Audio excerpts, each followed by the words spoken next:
Okay, so obviously you're watching this video because you really like fighting games, right? Cool. I like them a lot too. You know who likes fighting games just as much, if not more than us? Other video game developers. It can't be underlined enough just how big of an impact games like Street Fighter, Mortal Kombat, The King of Fighters, Virtua Fighter, and so much more have had on both generations of consumers and other video game developers as well. Be it inspiring them to make a fighting game of their own, or lovingly homaging them in their own separate projects, you can see the love for the genre extending to places you might not have expected. I've already talked about fighting game characters in games that aren't fighting games, and when coming up with ideas for a follow-up to that video, I realized there were still some unexplored directions I can take with that subject matter. So, instead of looking solely at fighting game characters, this time around, we're going to be talking about arguably the second most important thing in fighting games behind the characters themselves, the moves. Some fighting game moves are just as iconic as the characters themselves. Not everyone that plays video games knows how to do a Hadouken, but chances are they at least know what one is. And if someone shouts "get over here," there's definitely a sizable amount of people who'll think of Scorpion Spear Attack first. Fighting game moves and how they're portrayed can be really important to a character's overall identity. Sure, Ken traditionally has a lot of the same special moves as Ryu, but the flashier, more rushed-down adjacent nature of them as opposed to Ryu's more basic fundamentals-focused versions makes them distinct and reflect what both characters are about. Naturally, the same way fighting game characters have wandered into games outside of their genre, fighting game moves have as well. So today, we're going to be taking a look at some examples of this. I've got two main rules I'm adhering to for this to make things interesting though. 1. I won't be looking at games that are spin-offs of fighting games. It makes total sense that the cross-genre spin-off of a fighting game is going to incorporate moves from said fighting game, and that really isn't all that interesting an idea to explore. There's admittedly one game in the honorable mention section that kinda blurs the line a bit because it's its own IP, but it began development as a spin-off of a fighting game, and that influence still shapes its combat despite becoming its own thing, but we'll cross that bridge when we get there. 2, and this is an important one, I'm not counting instances where the move is being performed or referenced by the same person known for doing it in the first place. Like with the first rule, it's just not as interesting to talk about characters doing things they already do in their home game, just in a different genre, at least in the context of this specific video. Every move shown in this video will be from someone that isn't typically associated with the move in question. So as neat as it is to see Dr. Doom doing foot dive in Fortnite, we won't be talking about it here. That about covers everything, so let's jump straight into things. Street Fighter is arguably the most referenced fighting game out there, and that's not really shocking at all. The chokehold Street Fighter 2 had on society in the early 90s cannot be underlined enough. Literal books have been written on the subject matter.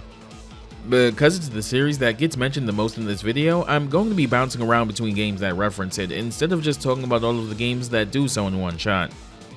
That said, let's take a look at another Capcom series that frequently nods to Street Fighter, Devil May Cry. Capcom games have tipped their hat to Street Fighter far earlier than Devil May Cry, like Hagar getting some Zangief-esque special moves in Final Fight 3. But from Devil May Cry 3 onwards, the series started slipping in some pretty overt references via the movesets of the series' gauntlet weapons. Devil May Cry 3 gives you Beowulf, a set of demonic gauntlets and greaves that enable Dante and Virgil to do several devastating hand-to-hand combat techniques, and if you look close enough, some of the attacks you can do are pretty familiar. Dante's Beowulf combo 2 has a bit where he does a series of lightning-fast, devastating kicks. Given the pose and the way the attack is animated, it's a pretty obvious send-up of Chun-Li's famous lightning legs move. He even gets it as a move in a proper fighting game as Beehive in Marvel vs. Capcom.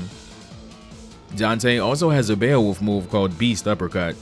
It launches enemies into the air, but Dante remains grounded. However, if you tap the attack button just before the attack connects, Dante instead performs Rising Dragon, doing an uppercut that rises with the opponent.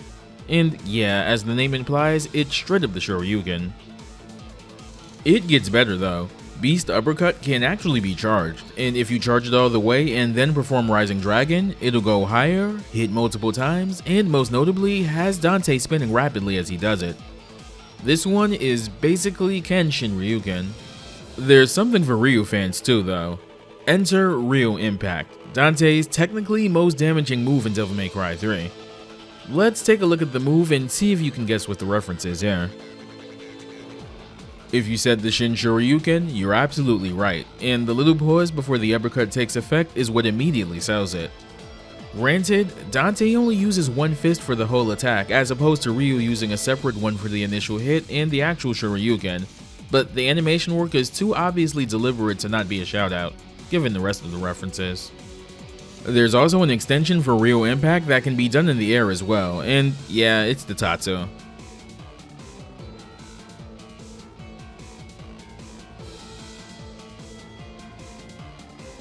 Some of these moves would return as a part of Dante's moveset for his Gilgamesh weapon in Devil May Cry 4, but it's the characters aside from Dante that I want to talk about for this particular game, specifically the characters added to the game's special edition release.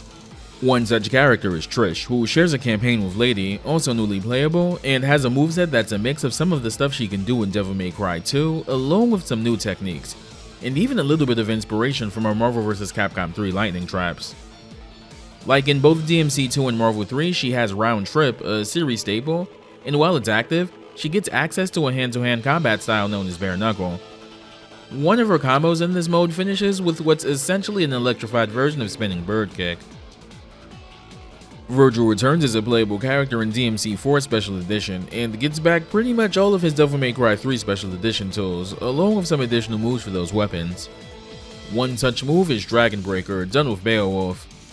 This is another one that should be familiar to Ken fans. It's his Shoryurepa, the move name even being a subtle reference to the meaning of Shoryurepa, Rising Dragon Rend Blast, the Dragon Rend being the important part there. The coolest Street Fighter reference in DMC4, and arguably the series in general, comes from the 4th entry's poster boy himself, Nero. Near the end of the first half of the game, Nero encounters the Alto Angelo enemy for the first time, powered up versions of the Order of the Sword enemies he's already been fighting up to that point. Nero's Buster, done with his Devilbringer, has a lot of really cool context-sensitive attacks throughout the game that has different animations depending on the enemy, but he has arguably the coolest one against Alto Angelos. Knock one down, uses Buster while they're grounded, and Nero just straight up does Zangief's final Atomic Buster. I don't even play grapplers in fighting games most of the time, but if the satisfaction of landing this is anything like landing a 360 or 720 in a traditional fighting game, I may need to look into giving one an honest try one of these days. Devil May Cry 4 and 5 bring back both Real Impact and Rising Dragon. The Rising Dragon extension also gets an official name, Divine Dragon, which again nods to the literal translation of Shin Ryuken, Divine Dragon Fist. Virgil also gets Dragon Breaker in the special edition as well. While we're talking about these kinds of action games, let's bring up Bayonetta. Bayonetta is a game known for its flash and substance in much the same way Devil May Cry is, and with the game's director Hideki Kamiya being an unashamed fan of Sega's arcade output, there's a bunch of references to stuff like Super Hang-On, Outrun, Afterburner, and even Space Harrier. The coolest Sega nod comes in the form of one of Bayonetta's earliest available moves to purchase in the game, the Tetsuzanko. This is of course the shoulder check famously used by Virtua Fighter's Akira. The cool thing about its implementation here is that even the input for it in Bayonetta is a nod to how it's traditionally performed in Virtua Fighter. There, it's done by inputting back, forward, and forward plus punch and kick. In Bayonetta, it's simplified, but the spirit of the attack is still the same. You do it by pressing back and then forward in attack. There's also a pretty easy to overlook Easter egg involved with the technique as well. If you finish a verse with the move and receive a pure platinum ranking, you'll hear Bayonetta say something quickly in Japanese.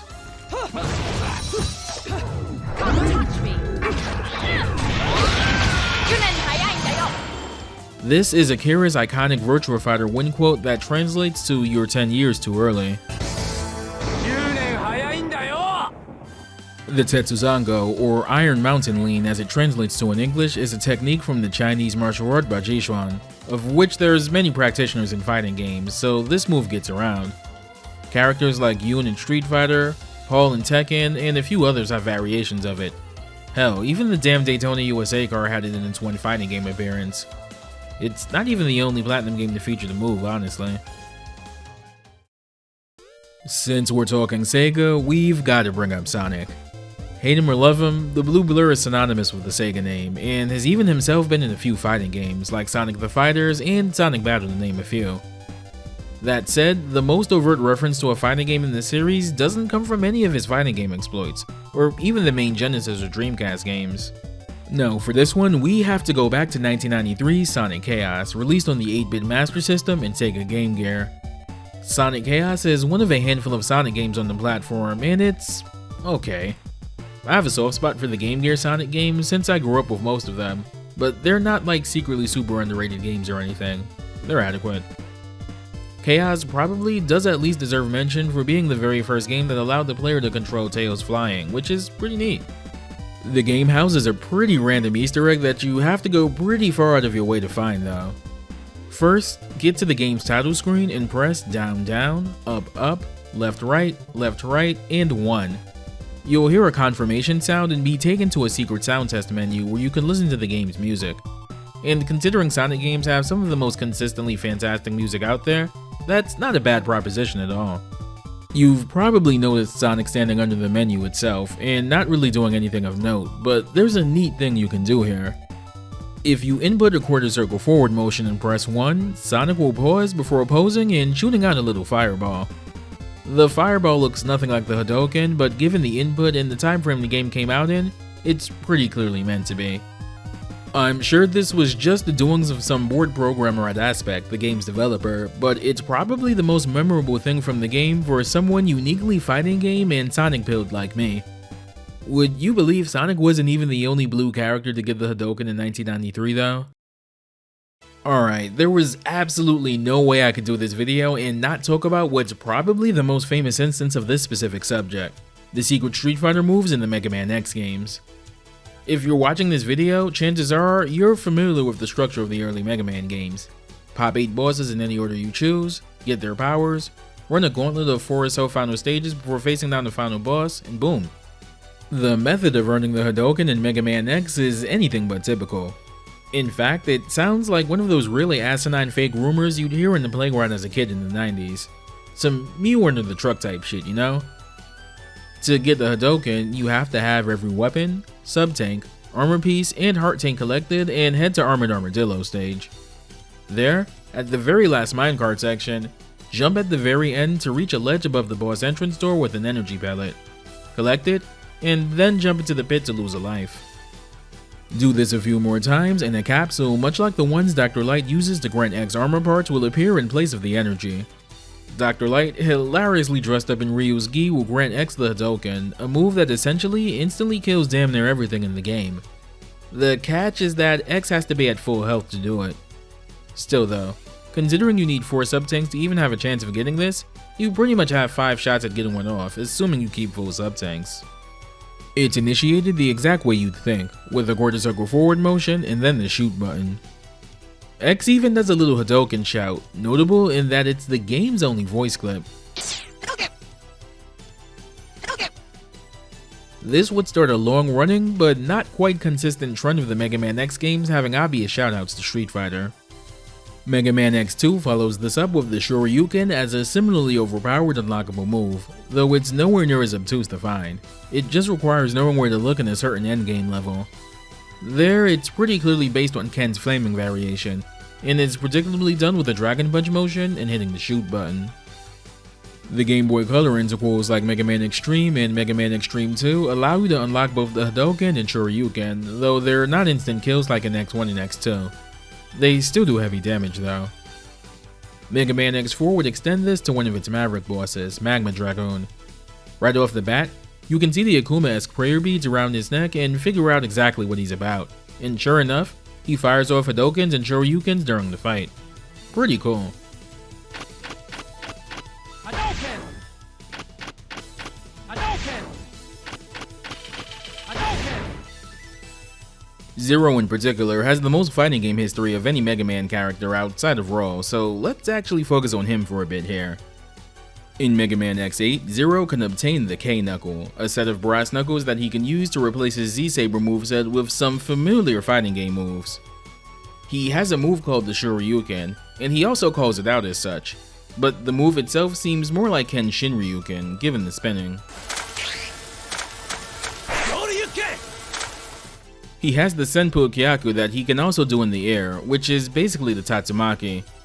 It should be noted that the Senpu Kyaku specifically is typically a grounded kick command normal Ryu can get in Street Fighter.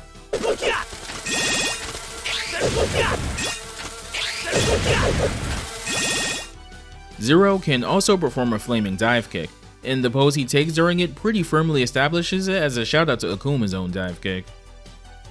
The most interesting fighting game shoutout in his moveset by far though is the Raijinken, which replaces Raikusen.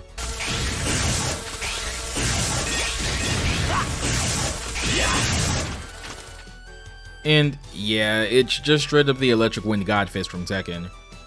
Granted, Raijinken is the Japanese name of a different Mishima move altogether, Dragon Uppercut, but given the Street Fighter examples we just talked about, they're clearly having fun with the move naming here. Give this to him at Marvel Capcom. He needs it.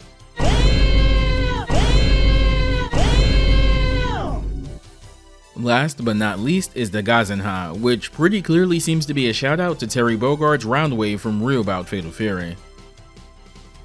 And before we wrap up, it probably bears mentioning that X also does the Hadoken as a part of his super move with Zero in Project Cross Zone 2 as well.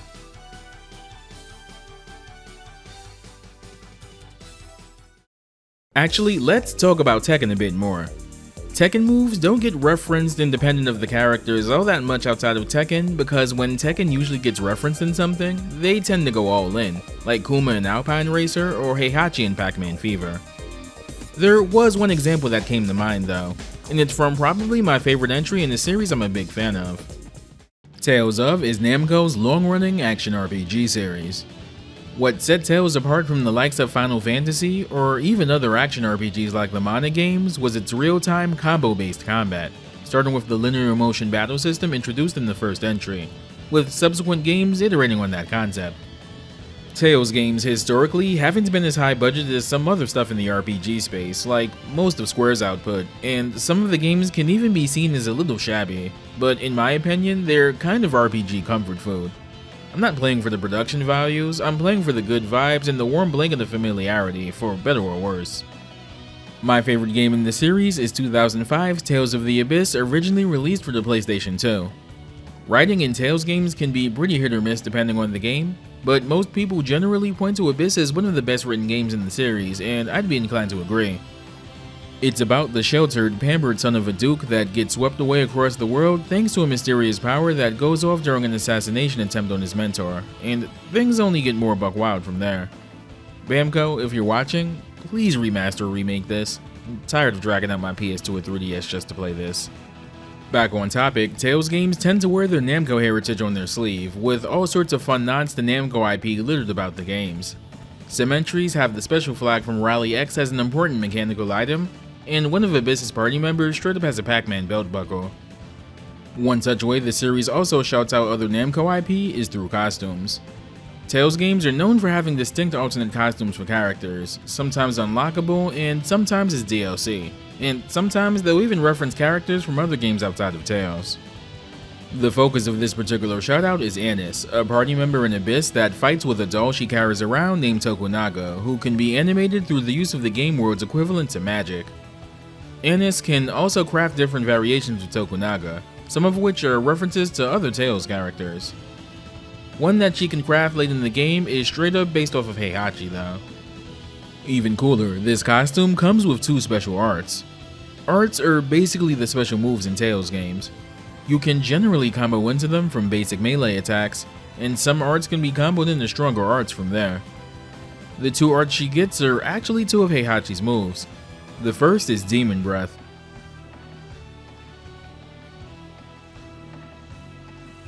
And the second is Stonehead, the ever-enduring Mishima headbutt.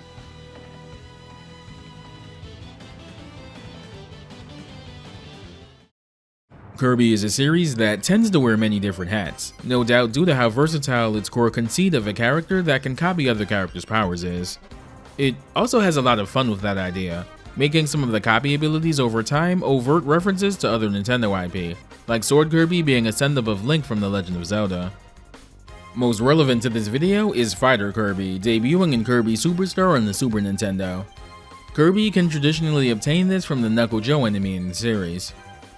Fighter Kirby has a moveset revolving around hand-to-hand combat moves, and as the series goes on, a lot of them start to look a little familiar. To say nothing of the fact that Kirby's headband here is an obvious shout out to Ryu.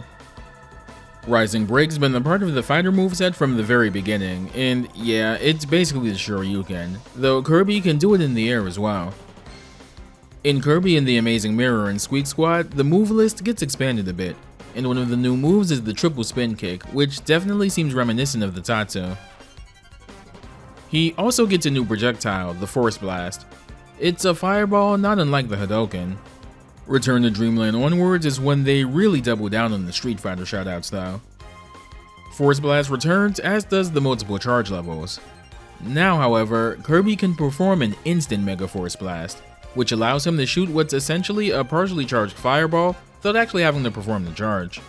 To do so, simply perform a quarter circle forward motion and press attack. Which, well, yeah. Kirby also gets a new move that can only be done in close proximity to an enemy, Somersault Kick. The animation makes it pretty clear that it's shouting out Guile's Flash Kick. Also worth a mention is the Smash ability. This is a copy ability that debuted in Kirby and the Amazing Mirror that essentially grants Kirby his moveset from the Super Smash Bros. Games, which is a really cool nod. Thing is though, most of Kirby's Smash moveset to begin with is taken from his various copy abilities in his games, so it doesn't quite feel the same as a lot of the other examples. But I think it was still worth bringing up at the least, since a lot of the inputs for this ability actually mirror the Smash inputs for them, so I'd say that counts. Disney's Magical Mirror starring Mickey Mouse is a 2002 GameCube game developed by Capcom.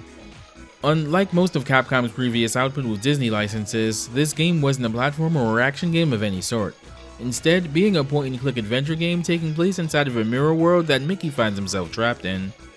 Shoutouts to JaeAIK Bravo on Twitter by the way. I've owned this game since childhood, but completely forgot all about the weird references in it, and they specifically reminded me of the Street Fighter reference in this.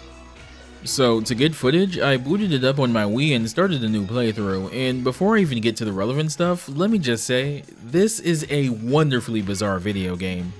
It's not like a secretly unsettling game like that one Winnie the Pooh game on PS2 that got attention recently though. It's more bizarre in a funny way. Essentially, Mickey gets trapped in a mirror by a ghost, who proceeds to shatter said mirror, trapping Mickey inside of this world. You have to navigate him through this new environment, looking for the shards of the mirror while also collecting items to use to get to new locations. It's not terribly difficult, and you can beat it in about 3 or so hours, but the lack of direct control of Mickey, having to navigate through traps from ghosts, and Mickey only really having dialogue in this empty environment when trying to pep himself up makes for an experience that's, honestly, kinda hard to really accurately quantify. The game isn't shy about referencing other Capcom games either. The Grand Hall area in this game is basically the front hall from the Spencer Mansion in Resident Evil 1. And there's a cutscene that parodies, of all things, the Alistair cutscene from Devil May Cry 1.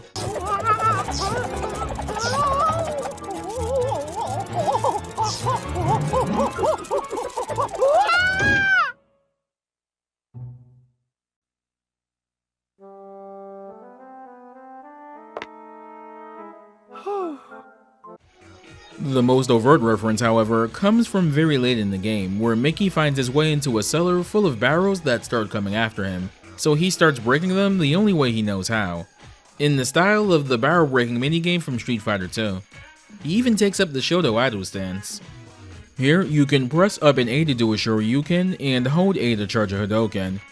It's a short minigame, but it's so hilariously bizarre to see Mickey just straight up throwing Hadoukens, and this is coming from a hardcore Kingdom Hearts fan that sees Mickey do pretty wild stuff on a fairly regular basis. There's also a credits minigame that lets Mickey Shoryuken and Hadouken the names, which is pretty funny. I almost missed this, but if you hold down an A here, Mickey will also do a Tatsu. He can even do it in the air. What's particularly notable about this is that he can't actually do this in the barrel minigame, so they added this specifically for the credit sequence. Talk about commitment to the bit. After playing this, I had to look up the specific people at Capcom responsible for this, and as it turns out, this game's director, Makoto Ikehara, is actually a big part of some of my favorite Capcom games.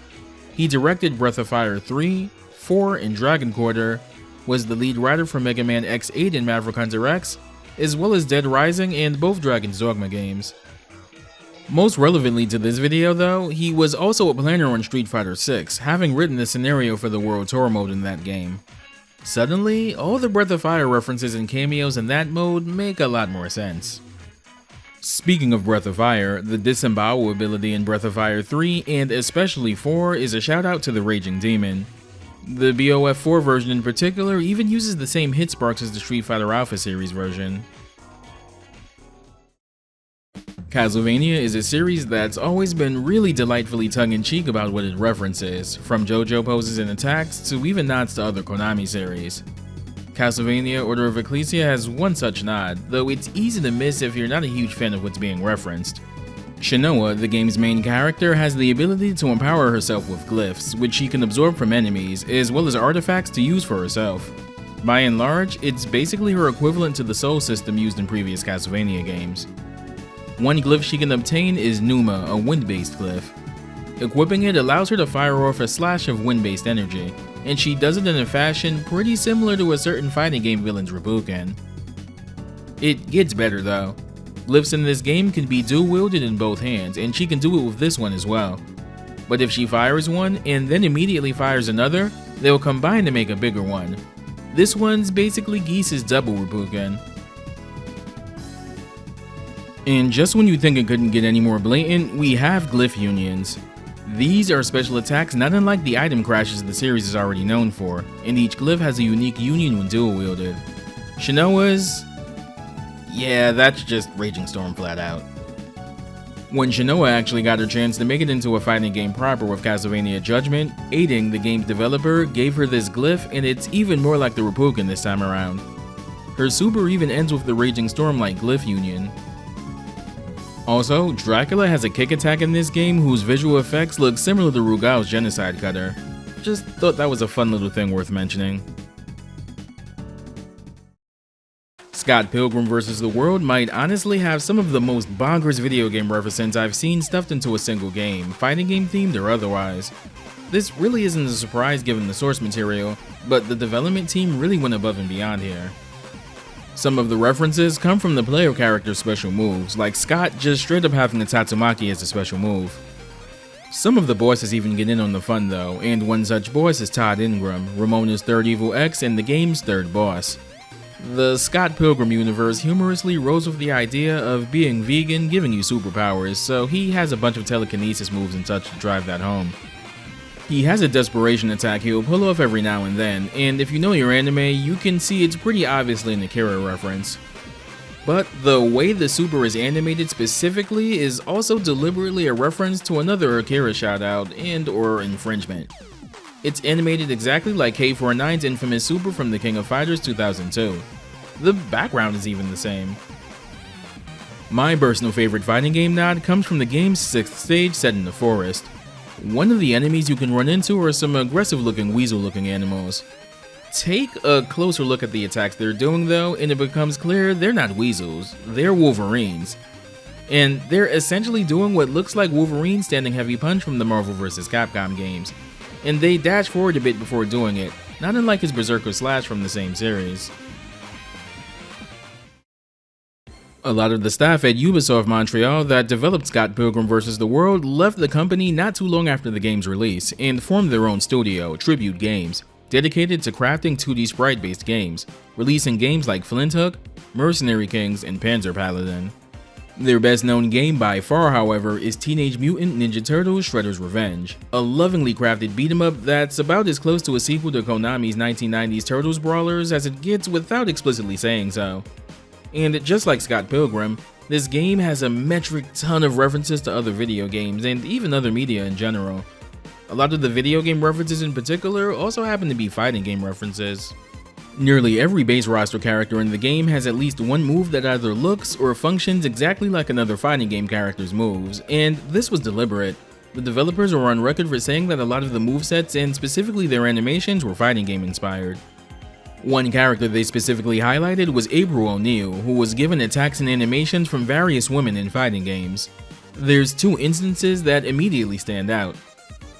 The first few hits of April's standard ground combo are a nod to Kaden's Rasen Chureka from Street Fighter Alpha 3. Even more obvious is April's anti-air, which is just flat out Chun-Li's Tencho kicks. This is one of April's better attacks in the game overall. It deals multiple hits and keeps enemies in hit stun long enough to chain them into her dive kick, which makes corner carrying a breeze for her.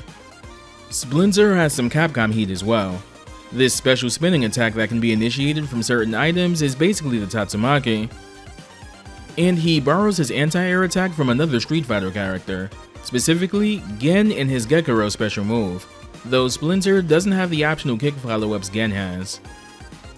Casey also gets in on the love, with his dashing headbutt attack pretty explicitly animating exactly like the Street Fighter Alpha incarnation of Birdie's bullhorn headbutt. And Mikey's attack out of a dash or a backflip is pretty obviously Honda's sumo headbutt. Mikey has some fighting game nods outside of Capcom stuff though. For example, the super he can do out of a backflip is Liu Kang's bicycle kick from Mortal Kombat. And his normal super move has him turn towards the screen and swing his nunchucks around wildly, not unlike Hon Fu in the Fatal Fury series. If you thought that was a few too many Capcom shoutouts and not enough SNK, don't worry, this game has your back. The last hit of Leonardo's standard ground combo looks pretty cool, and there's a good reason why. It's taken directly from Jubei's Yagyu Sogetsujin block string follow-up in Samurai Showdown 4. This is punctuated even further by Leo's auto animation being a dead ringer for Jubei's in Sam Show 1, albeit with a little extra flourish. Speaking of idol animations, looking at Donatello's gives you a pretty good idea of who his moves homage. It's animated exactly like Billy Kane's King of Fighters 97 idol pose. They even twirl their staff the exact same way. Donatello's grounded super move is essentially the super version of Billy's Senbu Kon, just without the fire. Also, this one's a little easier to miss, but Casey's dive kick is an elbow slam animated pretty much exactly like Tizok's Jump C in Mark of the Wolves. Alrighty, let's rapid fire through some other smaller but still impactful examples. In Okami, you aid an NPC by the name of Mrs. Orange by helping to dry her laundry. As thanks for helping her, she'll reward you with her cherry cakes, but her method of making them is, well, just look. This one actually comes full circle in Marvel vs. Capcom 3, where it gets reference in Amaterasu's win quote against Akuma. Transformers Devastation is a really cool action game, and Bumblebee is one of my favorite characters to play as in the game, not the least of which is because his transition attack from vehicle mode is a Tatsu.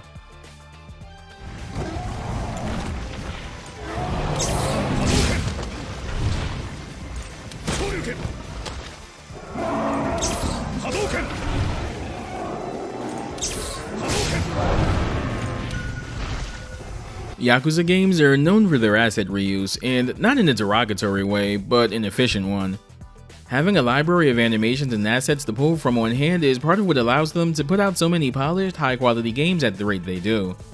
That said, some of the animations they use might be familiar to Virtua Fighter fans, as both playable characters and bosses in the series reuse animations from Virtua Fighter characters occasionally. My personal favorite example is probably Tanemura from Yakuza 4, who has a lot of Vanessa's moves and animation from Virtua Fighter 5. There's also the Action Star job class in Infinite Wealth, which sticks in a bunch of Akira's moves. Keeping that Sega theme up, there's Shenmue, which notably began development as a Virtua Fighter RPG spin-off starring Akira for the Sega Saturn. The game's production grew in scope, the lead character changed, and the game's development was shifted to Dreamcast, among other changes. The game's combat still remains somewhat Virtua Fighter inspired though, with some moves being obtainable in-game, like Akira's dash elbow becoming elbow assault. Rounding out the Sega IP here, Streets of Rage 4 has a few fighting game shoutouts in a few characters' movesets, Adam and Blaze having some of the most pronounced. Adam joins the long list of characters with the Tatsu, and his starting star special move is basically Terry's Power Geyser. The Mr. X Nightmare DLC brought along new unlockable moves for each character, and Adam gets a new offensive special move, Sword Smash. This one's definitely riffing off of Terry's Power Dunk. Blaze also gets a new offensive special as well, Hienzan. The move's animation and function is taken directly from Kim's special move of the same name in Fatal Fury and KOF. Despite being a run and gun, Cuphead surprisingly has a good few fighting game references contained in it. Mortimer Freeze, one of the delicious last course bosses, has a move that's basically his Senko's Chiireta. The Night Boss also has a slashing attack that's more or less Saberwolf's Eclipse from Killer Instinct. I think everyone that plays Granblue Versus knows about Anila's Buster Wolf shoutout, but in actuality, it's the latest in a long list of shoutouts to SNK and Granblue dating back to the mobile game. If you liked watching this video, I highly recommend watching JaeAIK's video covering this specific subject, which will be linked in the description. That's going to do it for this video. I know this isn't even close to all the examples I could have covered, so as always, let me know some of your favorite examples that didn't make it into the video.